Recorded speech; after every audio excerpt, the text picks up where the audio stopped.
Hey everybody, it's Eric. I'm doing exactly what I love to do, and that's cook in the kitchen healthy. You ought to see the stuff we got going on in here. I'm telling you, it's great stuff. We got a homemade salad here. Look at that, gorgeous avocado, tomato, romaine lettuce, and cucumber. Yeah, I couldn't think of it. All right, so I had a brain fart.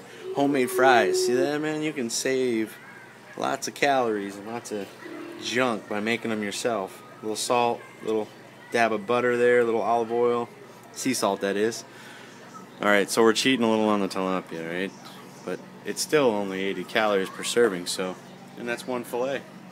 Gotta love it. Take care, have a great day.